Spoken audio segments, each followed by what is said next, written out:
అందరికీ నమస్కారం. Welcome back to AM tutorials. ఇప్పుడు మనం థర్డ్ క్లాస్ తెలుగులో ఇంపార్టెంట్ బిట్స్ చూసుకుందామండి. థర్డ్ క్లాస్లో ఉన్న అన్ని లెసన్స్ కూడా ఈ వీడియోలో కవర్ చేయడం జరుగుతుంది. ఇంపార్టెంట్ అంటే రచయిత యొక్క నేపథ్యం, అందులో ఉన్న అర్థాలు, ఇంకా టెట్కి అండ్ డిఎస్సికి ఏ బిట్స్ అయితే రావడం జరుగుతుందో అలాంటి బిట్స్ అన్నీ కవర్ చేయడం జరుగుతుంది. థర్డ్ క్లాస్ మొత్తము కవర్ చేయడం జరుగుతుంది. వీడియోని స్కిప్ చేయకుండా అందరూ పూర్తిగా చూడడానికి ప్రయత్నించండి. అలాగే ఈ వీడియో కోసం మేము పెట్టిన ఎఫర్ట్స్ మీకు నచ్చినట్లయితే అందరూ వీడియోని లైక్ చేయండి. అలాగే మీ ఫ్రెండ్స్కి షేర్ చేయండి.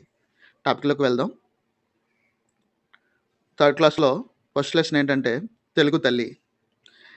దీని యొక్క ప్రక్రియ గేయం, ఇతివృత్తం, దేశభక్తి. అంటే దేశభక్తి గురించి ఈ లెసన్ ఉంటుందన్నమాట. నెక్స్ట్ కవి శ్రీరంగం శ్రీనివాసరావు. మనం శ్రీశ్రీ అంటాం కదా, సో శ్రీశ్రీ అసలు పేరు శ్రీరంగం శ్రీనివాసరావు, పూర్తి పేరు. కాలం 34/1910 నుండి 15/6/1983. ఈయన కాలం కూడా అడిగే ఛాన్స్ ఉంటుంది. సో అందుకని ఆయన కాలం 34/1910 నుంచి 15/6/1983. ఈయన రచనలు, శ్రీశ్రీ యొక్క రచనలు అని అడగడం ఛాన్స్ ఉండొచ్చు. లేకపోతే కింది వాణిలో ఏది శ్రీశ్రీ రచన కాదు అని కూడా అడగచ్చు అనమాట. సో ఆయన రచనలు కూడా చూడండి: మహాప్రస్థానం, మరో ప్రస్థానం, ఖడ్గ సృష్టి. ఒకసారి మళ్ళీ చూడండి శ్రీశ్రీ యొక్క రచనలు: మహాప్రస్థానం, మరో ప్రస్థానం, ఖడ్గ సృష్టి. అలాగే స్వీయ చరిత్ర. ఈయన యొక్క స్వీయ చరిత్ర పేరేం పేరంటే అనంతం. శ్రీశ్రీ యొక్క స్వీయ చరిత్ర ఏంటి అని అడిగితే అనంతం.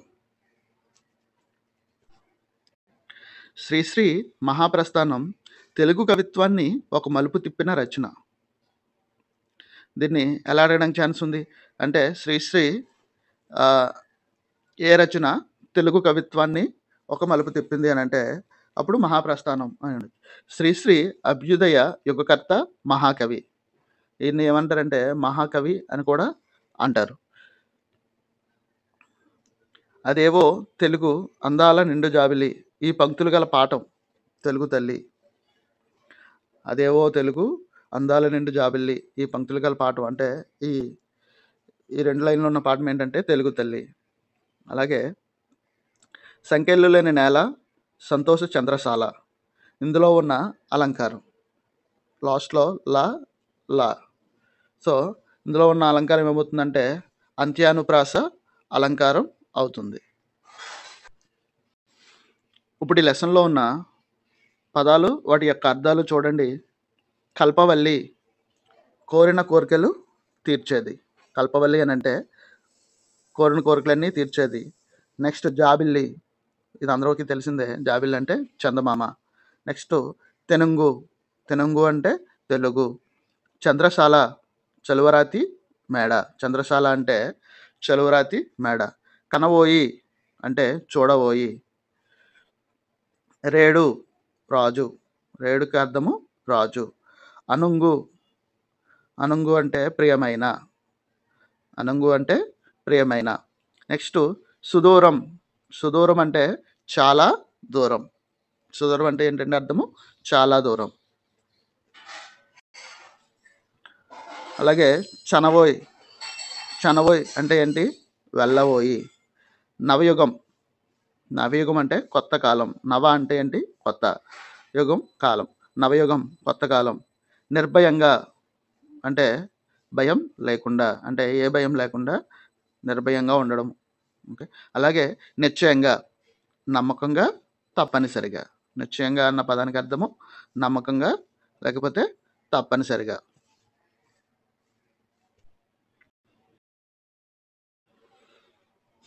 ఈ లెసన్లోనే ఒక సబ్ లెసన్ కింద ఉన్న లెసన్ ఏంటంటే తల్లి భారతి వందనం. తల్లి భారతి వందనం గురించి చూద్దాం ఇప్పుడు. రచయిత దాశరథి కృష్ణమాచార్యులు. తల్లి భారతి వందనం యొక్క రచయిత దాశరథి కృష్ణమాచార్యులు. కాలం, దాశరథి కృష్ణమాచార్యుల యొక్క కాలం 22/7/1925 నుండి 5/11/1987. అంటే ఇది పుట్టిన డేటు, ఇది ఆయన చనిపోయిన డేటు. సో ఆయన కాలం పుట్టిన డేటు 22/7/1925, అలాగే చనిపోయిన రోజు 5/11/1987. ఈయన యొక్క రచనలు అంటే దాశరథి కృష్ణమాచార్యుల యొక్క రచనలు అగ్నిధార, రుద్రవీణ, మహోంద్రోదయం, తిమిరంతో సమరం. మళ్ళీ ఒకసారి చూడండి ఆయన రచనలు అగ్నిధార, రుద్రవీణ, మహోంద్రోదయం, తిమిరంతో సమరం. ఈయన యొక్క స్వీయ రచన యాత్రాస్మృతి. దాశరథి కృష్ణమాచార్యులు గారి యొక్క స్వీయ చరిత్ర యాత్రాస్మృతి. నిజాం నిరంకుశతత్వం మీద ధిక్కార స్వరం వినిపించిన కవి ఎవరు అంటే దాశరథి కృష్ణమాచార్యులు. నిజాం నిరంకుశత్వం మీద ధిక్కార స్వరం వినిపించారనమాట. అలాగే ఆంధ్రప్రదేశ్ రాష్ట్ర ఆస్థాన కవిగా ఉన్నారు. ఈయన ఇంకొకటి ఏంటంటే ఆంధ్రప్రదేశ్ రాష్ట్ర ఆస్థాన కవిగా ఉన్నవారు ఎవరు అని అడగచ్చు. అలా అడిగితే దాశరథి కృష్ణమాచార్యులు. ఓకే,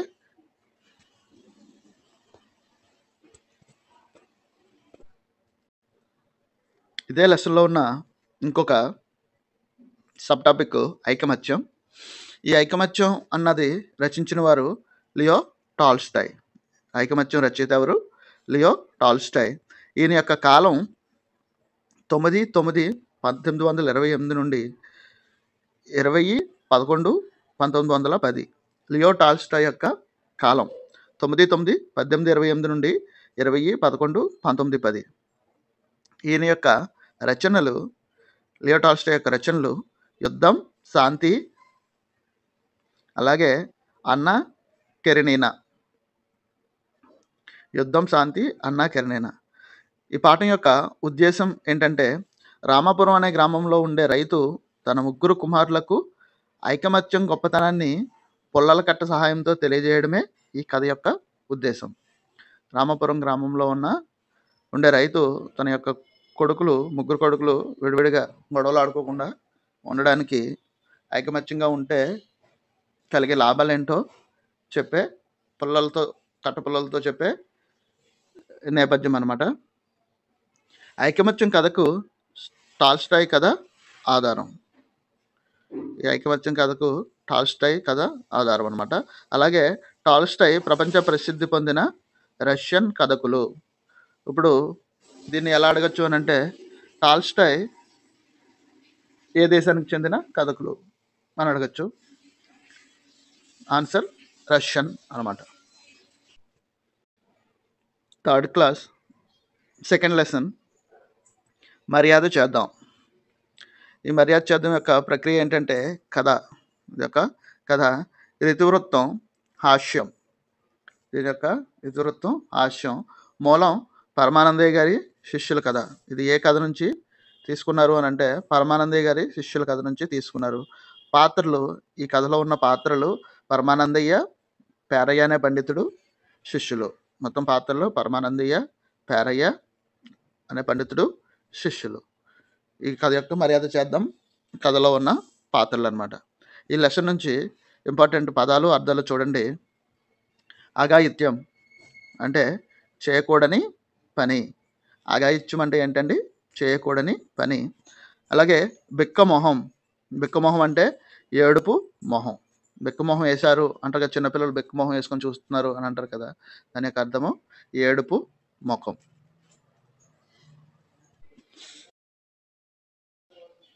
నెక్స్ట్ అర్థం చూడండి. బావురుమను. బావురుమను అనే పదానికి అర్థము బోరున ఏడవడం, ఎక్కువగా ఏడవడం అనమాట. నెక్స్ట్ అతిథులు. అతిథులు అంటే అనుకోకుండా ఇంటికి వచ్చేవారు. ఇప్పుడు అతిథులు ఎవరు అలా రావట్లేదులేండి, ఫోన్లు చేసుకుని వస్తున్నారు. ఒకప్పుడు అతిథులు అంటే అనుకోకుండా ఇంటికి వచ్చేవారు అనమాట. అప్పట్లో కమ్యూనికేషన్ ఏమి ఉండేది కాదు కాబట్టి, అంటే ఫాస్ట్గా కమ్యూనికేషన్ ఏమి ఉండేది కాదు కాబట్టి సడన్గా వచ్చేవారు, అనుకోకుండా వచ్చేవారు అతిథులు. కుమ్మరించడం, ఒక్కసారిగా పోయడం. కుమ్మరించడం అంటే ఏంటంటే ఒక్కసారిగా పోయడం. ఇప్పుడు లక్ష్మణ్ గురించి చూడండి. పూర్వం కళింగ రాజ్యంలో పరమానందయ్య అనే పండితుడు ఉండేవాడు. పరమానందయ్య అనే పండితుడు ఎక్కడ ఉండేవాడు అని అడిగితే దానికి ఆన్సరు కళింగ రాజ్యంలో. అలాగే పరమానందయ్యకు ఎంతమంది శిష్యులు? పరమానందయ్యకి 12 మంది శిష్యులు. అలాగే పరమానందయ్య ఇంట్లోకి ప్రవేశించిన దొంగలు సంఖ్య. పరమానందయ్య ఇంట్లోకి ఎంతమంది దొంగలు ప్రవేశించారు అని అంటే 3 దొంగలు ప్రవేశించారు. ఒకరోజు పరమానందయ్య గారు భార్యతో కలిసి గుడికి వెళ్ళారు. పరమానందయ్య గారు భార్యతో కలిసి ఎక్కడికి వెళ్ళారు అంటే పరమానందయ్య గారు భార్యతో కలిసి గుడికి వెళ్ళారు. సమయానికి నువ్వు రాకపోతే చంపేసేవారు రా పరమ అని పేరయ్య అనే పండితుడు పరమానందయ్యతో అన్నాడు. సమయానికి నువ్వు రాకపోతే చంపేసేవారురా అని ఎవరితో అన్నారు అని అడిగితే పేరయ్య అనే పండితుడు పరమానందయ్యతో అన్నాడు. ఓకే, అంటే మనకి బిట్స్ ఏ విధంగా అడుగుతాడు అన్నది మనమే ఎజంప్షన్ చేసుకొని అలా చదువుకుంటే ఈజీగా ఉంటుందన్నమాట. నెక్స్ట్, ఒరే మన ఇంటికి వచ్చే అతిథుల్ని గౌరవించి మర్యాదలు చేయాలి అని ఎవరు చెప్పారు? మన ఇంటికి వచ్చే అతిథులను గౌరవించి మర్యాదలు చేయాలి అని ఎవరు చెప్పారు అని అంటే పరమానందయ్య గారు వాళ్ళ శిష్యులతో ఆ మాట చెప్పారనమాట. పాపం వాళ్ళకి ఏమీ తెలియదు, క్షమించు అని ఎవరెవరితో అన్నారు? పరమానందయ్య పేరయ్యతో అన్నాడు అనమాట. వాళ్ళకి ఏమీ తెలియదు, క్షమించు అని. పరమానందయ్య గారు భార్యతో కలిసి పొరుగురు పేరయ్య కూతురు పెళ్లికి వెళ్ళారు. పరమానందయ్య గారు భార్యతో కలిసి ఎక్కడికి వెళ్ళారు అని అంటే ఇందాక ఒకటి గుడికి వెళ్ళారు, నెక్స్ట్ పొరుగురు పేరయ్య కూతురు పెళ్లికి వెళ్ళారు. పరమానందయ్య గారు భార్యతో కలిసి పేరయ్య కూతురు పెళ్లికి వెళ్ళినప్పుడు దొంగలు వచ్చారనమాట. దొంగలు ఏ టైంలో వచ్చారు పరమానందయ్య గారి ఇంటికి అని అంటే పరమానందయ్య గారు భార్యతో కలిసి పేరయ్య కూతురు పెళ్లికి వెళ్ళినప్పుడు దొంగలు వచ్చారు. దొంగలను పట్టించిన పరమానందయ్య గారి శిష్యులను రాజు ఘనంగా సన్మానించారు. దొంగలు పట్టించిన పరమానందయ్య గారి శిష్యులను రాజు ఎవరు సన్మానించారంటే రాజు సన్మానించారు. ఈ సెకండ్ లెసన్లో ఉన్న సబ్ టాపిక్ రేలా రేలా. ఇది ఒక జానపద గేయం. అడవి తల్లికి దండాలో మా తల్లి అడవికి దండాలో, అడవి చల్లగుంటే అన్నానికి కొదవలేదు అనే పంక్తులు గల పాఠం. అంటే పాఠంలో ఉన్న ఒక పంక్తులు ఇచ్చి అది ఏ పంక్తులు ఆ పంక్తులు ఏ పాఠంలో ఉన్నాయని అడిగే ఛాన్స్ ఉంది. సో అది ఏ పాఠం అంటే రేలా రేలా. ఏటిలోనే ఓట చూడు నీటిలోన సుడులు చూడు, ఈ పంక్తులు రేలా రేలా గేమ్లో ఉన్నవి. ఇక్కడ కూడా సేమ్ ఏటిలోన ఓట చూడు నీటిలోన సుడులు చూడు అన్న పంక్తులు ఏ పాఠంలోనివి అని అంటే రేలా రేలా గేయంలోనివి. పావురాల జంట చూడు పాలపిట్ట పాట చూడు, ఈ పంక్తులు ఉన్న గేయం ఏంటి అని అంటే రేలా రేలా. నెక్స్ట్ ఇందులో సబ్ టాపిక్ జింక. ఇది ఒక ఈసప్ కథ. అంటే జింక అనేది ఏ కథ అని అడిగితే ఈసప్ కథ. ఈసప్ కథలు గ్రీకు పురాణ కథలు. ఇవి 2500 సంవత్సరాల నాటివి. ఈసప్ కథలు ఏ పురాణ కథలు అని అడిగితే గ్రీక్ పురాణ కథలు. లేకపోతే ఇవి ఎన్ని సంవత్సరాల నాటివి అంటే 2005 సంవత్సరాల నాటివి. ఈ కథలు అన్నీ ప్రపంచ భాషలలోకి అనువదించబడ్డాయి. ఈ ఈసప్ కథలు లేకపోతే గ్రీకు పురాణ కథలన్నీ ప్రపంచ భాషల్లోకి అనువదించబడ్డాయి. ఓకేనా, అంటే అన్ని ప్రపంచ భాషల్లోకి అనువదించబడ్డాయి. ఈ పాఠంలో జింక కొమ్మలకు తగులుకొని ఇరుక్కుపోయాయి. ఈ పాఠంలో ఏం జరిగింది? జింక కొమ్మలకు తగులుకొని ఇరుక్కుపోయాయి. నా కాళ్ళు మాత్రం చీపురు పుల్లల్లా ఉన్నాయి, ఏం బాగాలేవు అని ఎవరనుకున్నారు? జింక అనుకుందనమాట. నా కాళ్ళు మాత్రం చీపురు పుల్లల్లా ఉన్నాయి, ఏం బాగాలేవు అని ఎవరనుకున్నారు అని అడిగితే జింక అనుకుంది. నెక్స్ట్, జింక నీళ్లు తాగడానికి సెలయేటి దగ్గరికి వెళ్ళింది. ఇక్కడ ఎక్కడికి వెళ్ళింది అని అడిగితే జింక నీళ్లు తాగడానికి ఎక్కడికి వెళ్ళింది అని అడిగితే దానికి ఆన్సర్ సెలయేటి దగ్గరికి వెళ్ళింది. ఎంత దద్దమ్మను నేను, బాగా లేవు అనుకున్న పుల్లల్లాంటి కాళ్ళు నన్ను కాపాడాయి. నేను మురిసిపోయిన కొమ్ములు నాకు ప్రాణం మీదకు తెచ్చాయి అని ఎవరు అనుకున్నారు? జింక. జింక ఏమనుకుంటుందంటే, నా కాళ్ళు ఏం బాలేదు, చాలా పుల్లల్లాగా సన్నగున్నాయి అనుకుంటుంది. నా నా కొమ్ములు చూడండి ఎంత అందంగా ఉన్నాయని అనుకుంటుంది. ఇదంతా అయిన తర్వాత ఏమనుకుంటుందంటే, నా కాళ్ళు నన్ను కాపాడాయి. నా కొమ్ములు ఏవైతే కొమ్ములు ఉన్నాయో, ఆ కొమ్ములు బాగున్నాయి అనుకున్నాను గానీ, అవే నా ప్రాణం మీదకు తీసుకొచ్చాయి అని అనుకుందనమాట.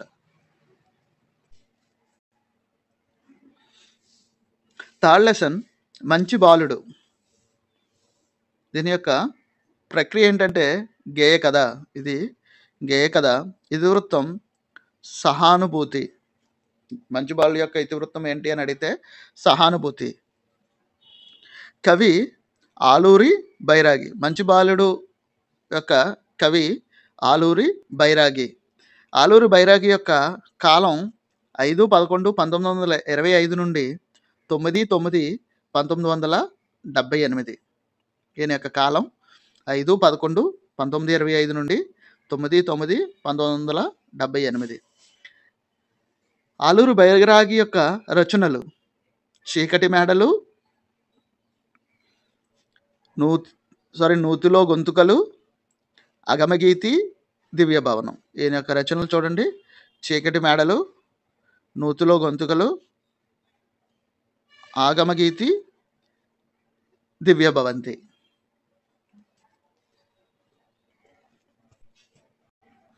కష్టాలలో ఉన్నవారికి సాయం చెయ్యని మనిషి జీవితం వ్యర్థం అని తెలియజేయడమే ఈ పాఠం ఉద్దేశం.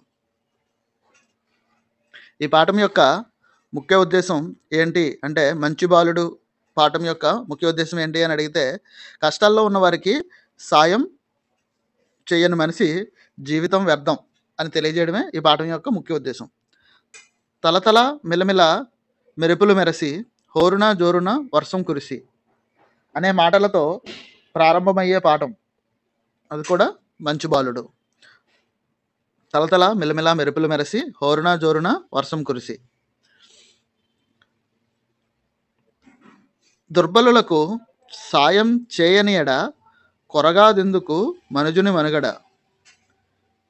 ఇది కూడా మంచి బాలుడు లెసన్లో ఉన్నది. నెక్స్ట్ 20వ శతాబ్దపు అగ్రశ్రేణి కవులలో ఆలూరి బైరాగి ఒకరు. 20వ శతాబ్దంలో ఉన్న కవుల్లో, అగ్రశ్రేణి కవుల్లో ఆలూరు బైరాగి కూడా ఒకరనమాట. మానవుడి అస్తిత్వ వేదనని కవిత్వంగా వెలువరించారు. ఈయన యొక్క కవిత్వంలో ఏం కనిపిస్తుందంటే, మానవుని అస్తిత్వ వేదన కవిత్వంగా చెప్పారనమాట. ఈయన ఆగమగీతి రచనకు కేంద్ర సాహిత్య అకాడమీ అవార్డు పొందారు. ఆలూరు బైరాగి కేంద్ర సాహిత్య అకాడమీ అవార్డు పొందిన రచన ఏది అని అడిగితే ఆగమగీతి అని చెప్పాలి. లేకపోతే ఆగమగీతి రచనకు ఆలూరు బైరాగికి ఏ అవార్డు వచ్చింది అని అంటే కేంద్ర సాహిత్య అకాడమీ. సో ఇలా కూడా అడిగే ఛాన్స్ ఉంది. లేకపోతే ఆగమగీతి రచయిత ఎవరు? ఆలూరి బైరాగి.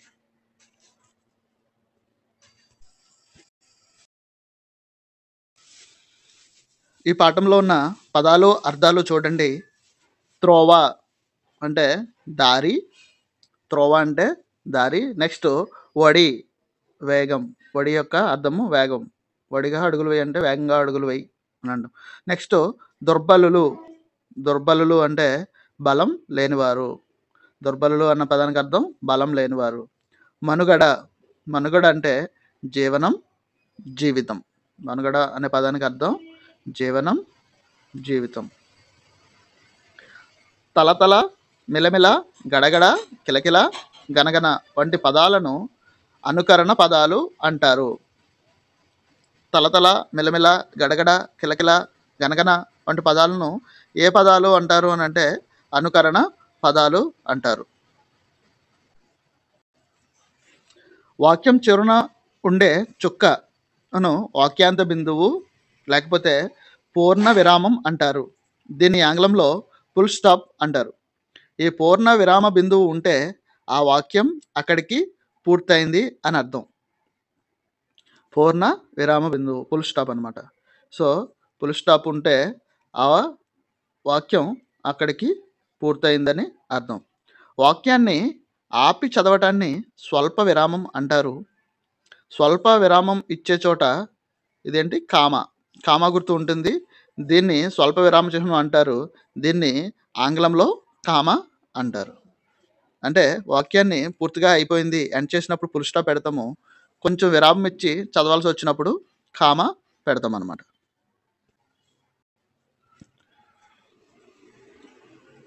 నెక్స్ట్ ఈ సబ్ టాపిక్ ఏముందంటే ఈ లెసన్లో కలపండి చేయి. కలపండి చేయి. కలపండి చేయి యొక్క కవి రచించిన వారు ఎవరంటే దేవులపల్లి వెంకటకృష్ణ శాస్త్రి. దేవులపల్లి వెంకటకృష్ణ శాస్త్రి అనమాట. ఈయన యొక్క కాలం 1/11/1897 నుంచి 24/2/1980 వరకు. ఈయన యొక్క కాలం దేవునిపల్లి వెంకటకృష్ణ శాస్త్రి గారి యొక్క కాలం 1/11/1897 నుంచి 24/2/1980. ఈయన యొక్క రచనలు కృష్ణపక్షం, ఊర్వశి, ప్రవాసము. దేవులపల్లి వెంకటకృష్ణ శాస్త్రి గారి యొక్క రచనలు కృష్ణపక్షం, ఊర్వశి, ప్రవాసము. ఈయన యొక్క కవిత్వ లక్షణాలు అక్షర రమ్యత, భావనా సౌకుమార్యం, శబ్ద సంస్కారం. ఈయన రచనలు ఎలా ఉంటాయంటే అక్షర రమ్యత, భావనా సౌకుమార్యం, శబ్ద సంస్కారం. అలాగే ఈయనకు వచ్చిన పురస్కారం ఏంటి అని అంటే పద్మభూషణ్. కేంద్రం ఈయనకి పద్మభూషణ్ అవార్డు ఇచ్చిందనమాట. వీరు ఆధునిక తెలుగు కవిత్వంలో భావ కవిత్వ యుగానికి తలుపులు తెరిచారు. ఆధునిక తెలుగు కవిత్వంలో భావ కవిత్వ యుగానికి తలుపులు తెరిచిన వారు ఎవరు అంటే దేవులపల్లి వెంకటకృష్ణ శాస్త్రి గారు. నెక్స్ట్ అచ్చమైన తెలుగు కవి. ఈయన తెలుగులో ఉన్న అచ్చమైన తెలుగు కవి ఎవరు అని అంటే దేవులపల్లి వెంకటకృష్ణ శాస్త్రి గారు. నెక్స్ట్ వీరి కవిత్వాన్ని శ్రీశ్రీ ఇక్షు సముద్రంతో పోల్చారనమాట. ఈయన కవిత్వాన్ని శ్రీశ్రీ ఇక్షు సముద్రంతో పోల్చారు. అంటే దేవులపల్లి వెంకటకృష్ణ శాస్త్రి గారి యొక్క కవిత్వాన్ని శ్రీశ్రీ దేంతో పోల్చారు అని అంటే ఇక్షు సముద్రంతో పోల్చారు. దేంతో పోల్చారు?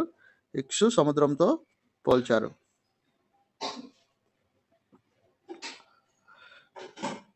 నెక్స్ట్ కొండరాళ్ళు పగలగొట్టి కోన చదును చేద్దాం, కోన వెంట దారి తీసి రాదారులు వేద్దాం. ఈ గేయం,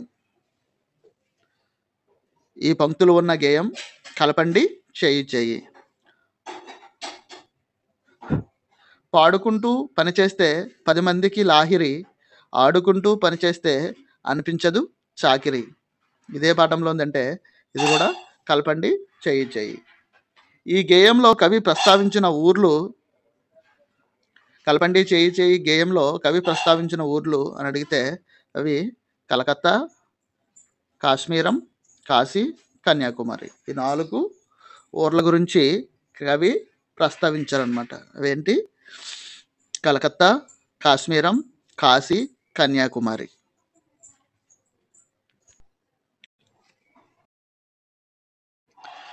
పాడుకుంటూ పనిచేస్తే 10 మందికి లాహిరి, ఆడుకుంటూ పనిచేస్తే అనిపించదు చాకిరి. పై పంక్తుల్లో ఉన్న అలంకారం ఏ అలంకారం అంటే లాహిరి, రి, చాకిరి, అంత్యానుప్రాస అలంకారం. నెక్స్ట్ సబ్ టాపిక్ బావిలో నీళ్ళు అన్నది ఇది ఒక అక్బర్ బీర్బల్ కథలు. మనకు బాగా తెలుసు కదా అక్బర్ బీర్బల్ కథలు. ఇందులోని పాత్రలు అక్బర్ రాజు, బీర్బల్ మంత్రి, రైతు, జమీందారు. ఇందులో ఎన్ని పాత్రలు ఉన్నాయి? మొత్తం 4 పాత్రలు. ఆ పాత్రలు అక్బర్, రాజు, బీర్బల్, మంత్రి, రైతు, జమీందారు. ఈ పాఠంలో జమీందారు రైతుకు బావిని అమ్మాడు. బావిలో నీళ్ళు పాఠంలో జమీందారు రైతుకు ఏమమ్మాడు అంటే బావిని అమ్మాడు. నేను నీకు బావిని అమ్మాను కానీ అందులో నీటిని కాదు అని జమీందారు రైతుతో అన్నాడు. బావి నమ్మాను కానీ నీటిని కాదు అని ఎవరన్నారంటే జమీందారు రైతుతో అన్నాడు. సరే, నువ్వు బావి ఒక్కటే అమ్మావు, నీళ్ళు అమ్మలేదు కదా అని అన్నది ఎవరు? జమీందారికి బుద్ధి చెప్పడానికి ఇప్పుడు సరే, నువ్వు బావి ఒకటే అమ్మావు, నీళ్ళు అమ్మలేదు కదా అని అన్నది ఎవరు అని అంటే బీర్బల్ జమీందారుతో అన్నాడు. నెక్స్ట్, రైతు బావిలో నీ నీళ్ళన్నీ ఉన్నాయి, వెంటనే నీ నీళ్ళన్నీ తోడుకొని వెళ్ళిపో అని ఎవరు అన్నారు? రైతు బావిలో నీ నీళ్ళన్నీ ఉన్నాయి, వెంటనే నీ నీళ్ళన్నీ తోడుకొని వెళ్ళిపో అని ఎవరు అన్నారంటే బీర్బల్ జమీందారుతో అన్నారనమాట. లెసన్ నెంబర్ 4, నా బాల్యం. 4th లెసన్ పేరు నా బాల్యం. దీని యొక్క ప్రక్రియ ఆత్మకథ. దీని యొక్క ఇతివృత్తం కళలకు సంబంధించింది ఇతివృత్తం అనమాట. నెక్స్ట్, కవి షేక్ నాజర్ ఖాదర్, హార్మోనిస్ట్, నాజర్ గారి గురువు. షేక్ మస్తాన్, నాజర్ గారి తండ్రి. కవి షేక్ నాజర్ ఖాదర్, షేక్ మస్తాన్, మొత్తము ముగ్గురు ఉన్నారన్నమాట. షేక్ నాజర్ తన జీవిత కథను తానే చెప్పుకున్నట్లుగా అంగడాల రమణమూర్తి అక్షరీకరించాడు. స్వీయ చారిత్రాత్మకమైన ఈ కథకు పింజారి అని పేరు పెట్టాడు. ఈ కథకు పెట్టిన పేరు ఏం పేరు అని అడిగితే పింజారి. షేక్ నాజర్ తన జీవిత కథను తానే చెప్పుకున్నట్లుగా అంగడాల ఎవరు అక్షరీకరించారు అని అంటే అంగడాల రమణమూర్తి గారు అక్షరీకరించారు. అలాగే స్వీయ చరిత్రాత్మకమైన ఈ కథకు పింజారి అని ఏం పేరు పెట్టారంటే పింజారి అని పేరు పెట్టారు. ఈ పాఠంలోని అంశాలు చూడండి. పొన్నెకల్లు తూర్పు వీధిలో సాయిబుల ఇంటిలో షేక్ నాజర్ జన్మించాడు. షేక్ నాజర్ ఎక్కడ జన్మించాడంటే పొన్నెకల్లు తూర్పు వీధి సాయిబుల ఇంట్లో షేక్ నాజర్ జన్మించాడు. తను పుట్టగానే తన గారపాడు తాత తనను అబ్దుల్ అజీజ్ అని పిలిచాడు. పుట్టగానే గారపాడు తాత ఏమని పిలిచాడు అని అంటే అబ్దుల్ అజీజ్ అని పిలిచాడు. కానీ తనను నాజర్ అని పిలవాలని తండ్రి ఆశ. అలాగే తాతకి అబ్దుల్ అజీజ్ అని పిలిస్తే తన యొక్క నాన్నగారు నాజర్ అని పిలవాలని తండ్రి యొక్క ఆశ అనమాట. గారపాడు మామలు అత్తలు తనను అబ్దుల్ అజీజ్ అని పిలిచారు. గారపాడు యొక్క మామలు అత్తలు అబ్దుల్ అజీజ్ అని పిలిచారు. పొన్నెకల్లు పెదనాన్నలు, చిన్నాన్నలు, అమ్మలు, అక్కలు నాజర్ అని పిలిచేవారు అన్నమాట.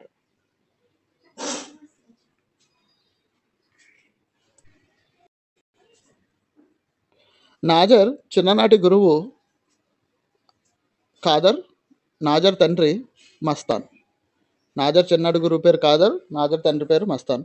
నాజర్ తన చిన్నతనంలో పాఠాల వార్షికోత్సవంలో ద్రోణ విజయం అనే చిన్న నాటికను ఆడారు. ఏ నాటకం ఆడారు అంటే నాజర్ తన చిన్నతనంలో పాఠశాల వార్షికోత్సవంలో ద్రోణ విజయం అనే చిన్న నాటికను ఆడారు. నాజర్ ప్రతిభను గుర్తించిన పంతులు గారు 5 రూపాయలు, పుస్తకం, పెన్సిల్ బహుమతిగా ఇచ్చారు.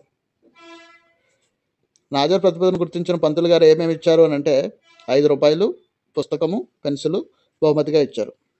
నెక్స్ట్, షేక్ నాజర్ జీవిత విశేషాలు చూడండి. షేక్ నాజర్ నిరుపేద ముస్లిం కుటుంబంలో గుంటూరు జిల్లా పొన్నకెల్లు గ్రామంలో 1920 ఫిబ్రవరి 5వ తేదీన జన్మించారు. ఈయన డేట్ ఆఫ్ బర్త్ 5/2/1920. 1920 ఫిబ్రవరి 5వ తేదీన జన్మించారు అన్నమాట. నాజర్ తండ్రి షేక్ మస్తాన్, తల్లి బీనాబీ. నాజర్ తండ్రి షేక్ మస్తాన్, తల్లి బీనాబీ. తల్లిదండ్రులు గురువుల ప్రోత్సాహంతో ప్రాచీన జానపద కళారూపమైన బుర్రకథ ప్రక్రియకు నాజర్ కొత్త వెలుగులు దిద్దారు. నాజర్ కొత్త వెలుగులు దిద్దింది ఏంటి అంటే బుర్రకథ ప్రక్రియకు నాజర్ కొత్త వెలుగులు దిద్దారు.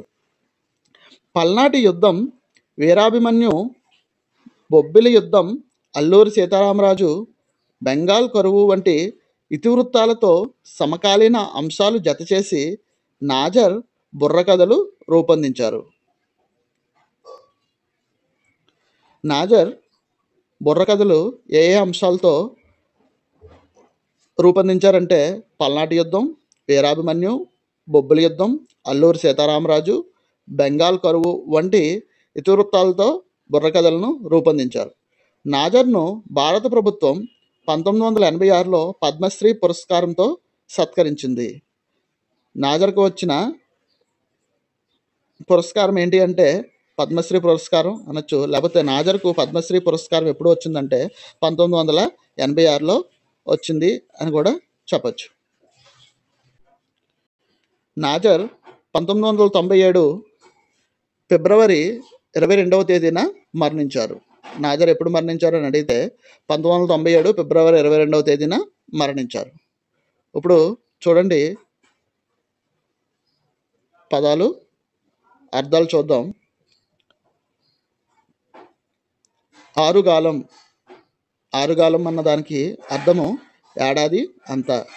నెక్స్ట్ గుంజ, గుంజ అంటే ఏంటి? రాట.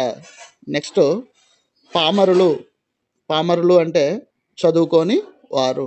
పామరులు అంటే అర్థము చదువుకొని వారు. నెక్స్ట్ పర్యాయ పదాలు.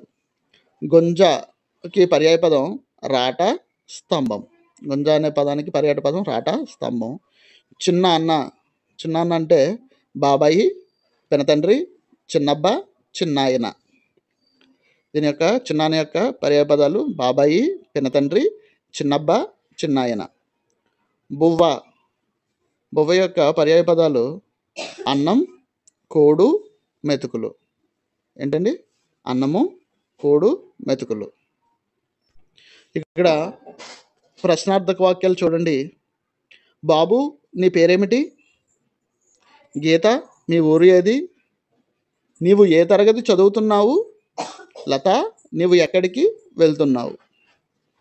చివర్ల క్వశ్చన్ మార్క్ ఉంటే ప్రశ్నార్థకం, లేకపోతే క్వశ్చన్ మార్క్ ఉంటే దీన్ని ఏమంటాం మనం? ప్రశ్నార్థక వాక్యాలు అని అంటాం. ఎప్పుడు, ఎక్కడ, ఎందుకు, ఏమిటి, ఎలా, ఎవరు వంటి పదాలను ప్రశ్నార్థక పదాలు అని అంటారు. ఎప్పుడు, ఎక్కడ, ఎందుకు, ఏమిటి, ఎలా, ఎవరు ఇలాగే ఇవన్నీ వస్తే వాటిని ప్రశ్నార్థక పదాలు అని అంటారనమాట. నెక్స్ట్ ఆశ్చర్యార్థక వాక్యాలు.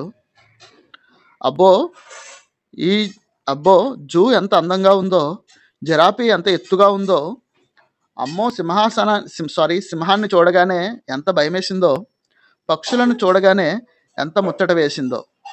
పై వాక్యాలలో ఆశ్చర్యాన్ని తెలిపే గుర్తు, పై వాక్యాలలో ఆశ్చర్యాన్ని తెలిపే గుర్తు ఆశ్చర్యార్థకం ఉంది. ఈ గుర్తునే ఆశ్చర్యార్థకం అంటాము. కొండపల్లి కొయ్య బొమ్మలను పునికి కర్రతో తయారు చేస్తారు. కొండపల్లి బొమ్మలను ఏ కర్రతో తయారు చేస్తారంటే పొనికి కర్రతో తయారు చేస్తారు. కొండపల్లి కృష్ణా జిల్లాలో కలదు. అంటే కొండపల్లి ఏ జిల్లాలో కలదు అని అడిగితే కృష్ణా జిల్లాలో కలదు. కొండపల్లి బొమ్మలు చేసేవారి పూర్వీకులు రాజస్థాన్ నుండి వచ్చి ఇక్కడే స్థిరపడ్డారు. ఎక్కడి నుంచి వచ్చారు? కొండపల్లి బొమ్మలు చేసేవారు పూర్వీకులు ఎక్కడి నుంచి వచ్చారు అంటే రాజస్థాన్ నుండి వచ్చి ఇక్కడే స్థిరపడ్డారు. నెక్స్ట్ ఇందులో ఉన్న సబ్ టాపిక్ బంగారు పాపాయి. కవి బంగారు పాపాయి యొక్క కవి మంచాల జగన్నాథరావు. ఈయన యొక్క కాలం 1921 నుంచి 1985. మంచాల జగన్నాథరావు కవి సంగీత విద్వాంసులు, ప్రసిద్ధ వాగ్గేయకారుల కృతులకు స్వరరచన చేశారు. బంగారు పాపాయి బహుమతులు పొందాలి, పాపాయి చదవాలి, మా మంచి చదువు, ఇది పల్లవి అన్నమాట. నెక్స్ట్ తెలుగుదేశము నాది, తెలుగు పాపను నేను అని పాప జగమంతా చాటి వెలయించాలి. ఈ పంక్తులు ఏ పాఠంలోనివి అని అడిగితే బంగారు పాపాయి పాఠంలోనివి. నెక్స్ట్ సబ్ టాపిక్ బంగారు మొలక. ఈ పాఠంలో రాజుకు మామిడి మొక్కతో కనిపించింది ఎవరు అని అంటే ముసలాయన. ఒక ముసలాయన మామిడి మొక్కతో రాజు కనిపించారు. రాజు ముసలివాడికి 25 బంగారు నాణాలు అందించాడు. రాజు ముసలివాడికి ఎన్ని బంగారు నాణాలు అందించాడు అని అంటే 25 బంగారు నాణాలు అందించాడు. ఏ పనైనా మన కోసమే చేయవలసిన పని లేదు, రేపటి కోసం కూడా చేయాలి అని తెలియజేయడమే ఈ కథ యొక్క ముఖ్య ఉద్దేశం అనమాట. అంటే ఏ పనైనా మన కోసం కాకుండా మన తర్వాత తరాల కోసం కూడా చేయాలి అని తెలియజెప్పడం అనమాట. 5th లెసన్ పొడుపు వెడుపు. దీని యొక్క ప్రక్రియ సంభాషణ, దీని యొక్క ఇతివృత్తం భాషాభిరుచులు. పొడుపు విడుపు యొక్క ఇతివృత్తం భాషాభిరుచులు, పొడుపు విడుపు యొక్క ప్రక్రియ సంభాషణ. పొడుపు విడుపు యొక్క కవి చింతా దీక్షితులు. కవి పేరు చింతా దీక్షితులు. ఈయన యొక్క కాలం 25/8/1891 నుంచి 25/8/1960. ఈయన యొక్క డేటు సేము, ఇయర్ ఒకటే చేంజ్ అయిందనమాట. 1891 నుంచి 1960. రచనలు ఏకాదశి, శబరి, వటీరావు కథలు, లెక్క పెడతలు. చింతా దీక్షితుల యొక్క రచనలు ఏవి అని అడిగితే ఏకాదశి, శబరి, వటీరావు కథలు, లెక్క పెడతలు. లేకపోతే కొన్ని కవితలు ఇచ్చి ఏది కాదు అని కూడా అడగచ్చు అనమాట. నెక్స్ట్ ఈ పొడుపు విడుపులో ఉన్న పాత్రలు ఏంటంటే అన్న పేరు గిరి, సూరి, తమ్ముడు పేరు సూరి, సీతి, వెంకి. మొత్తము 4 పాత్రలు అన్నమాట. తెలుగులో బాల సాహిత్యానికి తొలితరం మార్గదర్శకుల్లో ముఖ్యులు చింతా దీక్షితులు. తెలుగు బాల సాహిత్యానికి తొలితరం మార్గదర్శకుల్లో ముఖ్యులు ఎవరు అని అంటే చింతా దీక్షితులు. గిరిజనుల గురించి, సంచార జాతులను గురించి తెలుగులో కథలు రాసిన తొలి రచయిత కూడా చింతా దీక్షితులే. నెక్స్ట్ వేసవి సెలవుల్లో గిరి, సూరి వాళ్ళ మామయ్య గారి ఊరు వెళ్ళారు. గిరి, సూరి ఎక్కడికి వెళ్ళారు అని అంటే వాళ్ళ మామయ్య గారి ఊరు వెళ్ళారు. వసారాలో చందమామ కథల పుస్తకాన్ని చదువుతున్నది ఎవరు? వసారాలో చందమామ కథల పుస్తకాన్ని చదువుతున్నది ఎవరు అంటే సూరి, గిరి. నడవలో మంచం మీద పడుకున్నది ఎవరు అంటే సూరి, సీతి, వెంకి. సూర్య యొక్క అన్న పేరు గిరి. సూర్య యొక్క అన్న పేరు గిరి. గిరి యొక్క తమ్ముడు పేరు సూరి. ఎవరు పడుకోమని కేక వేశారు? ఎవరు వేశారు పడుకోమని కేక? అమ్మ పడుకోమని కేక వేసింది అనమాట. ఇక్కడ కొన్ని పొడుపు కథలు చూడండి. తీసే కొద్దీ పెరిగేదేమిటి? తీసే కొద్దీ పెరిగేది గొయ్యి. వెండి గొలుసు వేయడమే కానీ తీయలేము. అంటే వెండి గొలుసు వేయలేము కానీ తీయలేము అని అంటే అది ముగ్గు. 100 చిలకలకు ఒక్కటే ముక్కు. 100 చిలకలకు ఒకటే ముక్కు అంటే అది పల్లగుత్తి. పచ్చ చొక్కావాడు చొక్కా విప్పుకొని నూతిలో పడ్డాడు. పచ్చ చొక్కావాడు చొక్కా విప్పుకొని నూతిలో పడ్డాడంటే అది అరటిపండు. ఇంట్లో కలి రోకలి, ఒంట్లో కలి ఆకలి. ఇంట్లో కలి రోకలి, ఒంట్లో కలి ఆకలి. అడవిలో పుట్టింది, అడవిలో పెరిగింది, మా ఇంటికి వచ్చింది, తెతెక్కలాడింది. ఇదేంటి? కవ్వం. ఇది చిన్నప్పటి నుంచి ఉన్నదే ఇది. నెక్స్ట్ తెల్లని పొలంలో నల్లని విత్తనాలు చేత్తో చల్లుతారు, నోటితో ఏరుతారు. ఇవేంటి? పుస్తకం, అక్షరాలు. నెక్స్ట్ చెయ్యని కుండ, పొయ్యని నీరు, వెయ్యని సున్నం, తీయగనుండు. దీనికి కొబ్బరికాయ. పైనొక పలక, కిందొక పలక, పలకల నడుమ మెలికల గిలక. ఇది నాలుక. అంతులేని చెట్టుకు 60 కొమ్మలు, కొమ్మ కొమ్మకు 1,000,000 పువ్వులు, పువ్వుల్లో 2 కాయలు. ఆకాశం, నక్షత్రాలు, సూర్యుడు, చంద్రుడు. పొడుపు అనగా ప్రశ్న, విడుపు అనగా సమాధానం. పొడుపు అంటే ఏంటి అంటే ప్రశ్న, విడుపు అంటే సమాధానం. ఎప్పుడూ కదలేనా ఇంకేమైనా చెప్పు అన్నదెవరు? సీతి సూరితో అందనమాట. సీతి సూరితో అంది. చూసావా రాజా, ఈ మొక్క నాటిన రోజే బంగారు కాసులు కాసింది అంటూ తాత సంబరపడిపోయాడు. చూసావా రాజా, ఈ మొక్క నాటిన రోజే బంగారు కాసులు కాసిందని ఎవరు సంబరపడిపోయారంటే తాత సంబరపడిపోయాడు. ఓహో, నోరు అంటే నుయ్యి అన్నమాట అని ఎవరన్నారు? సీతి సూరితో అన్నది. ఆ నుయ్యి మాత్రం పెరగదా ఏమిటి?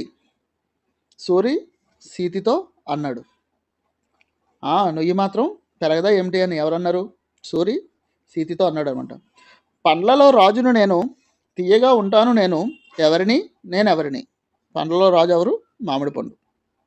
నెక్స్ట్, పేర్లను తెలిపే పదాలను ఏమంటారంటే నామవాచకాలు అని అంటారు. పేర్లను తెలిపే పదాలను ఏమంటారు? నామవాచకాలు అంటారు. నెక్స్ట్, ఈ టాపిక్లో ఉన్న సబ్ టాపిక్ చందమామ.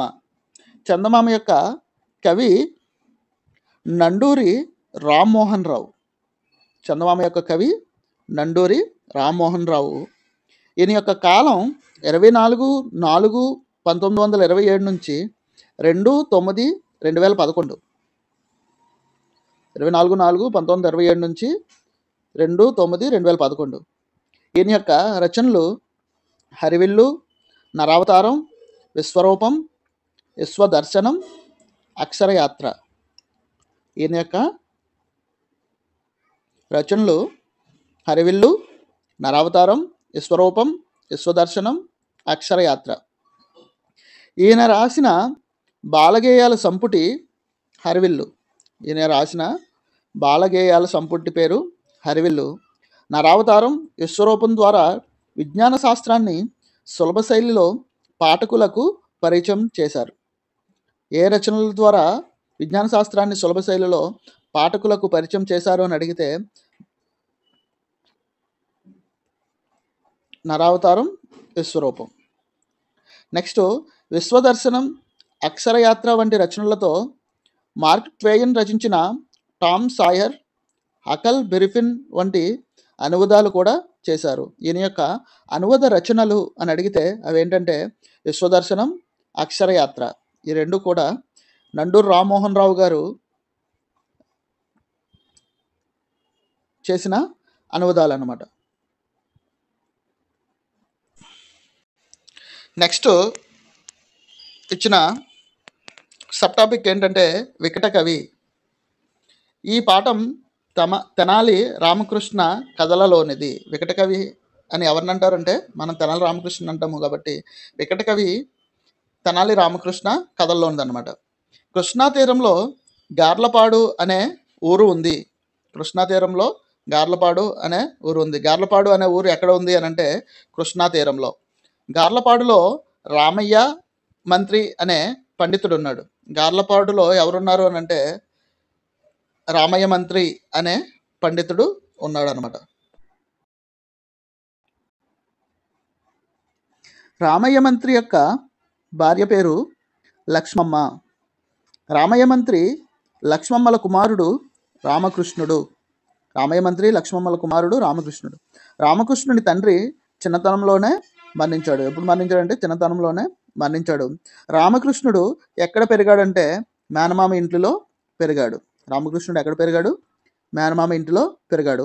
రామకృష్ణునికి మంత్రం చెప్పిన వారు ఎవరు? సాధువు. రామకృష్ణుడు మంత్రాన్ని పరీక్షించడానికి ఎక్కడికి వెళ్ళాడు అంటే కాళికాదేవి గుడికి వెళ్ళాడు. రామకృష్ణుడు మంత్రాన్ని పరీక్షించడానికి కాళికాదేవి గుడికి వెళ్ళాడు. కాళికాదేవి 2 చేతులతో 2 పాత్రలతో ప్రత్యక్షమైంది. కాళికాదేవి ఎలా ప్రత్యక్షమైంది అంటే 2 చేతులతో 2 పాత్రల్లో ప్రత్యక్షమైంది. కాళికాదేవి రామకృష్ణుణ్ణి వికట కవిగా అవుతావని చెప్పింది. ఎలా చెప్పింది?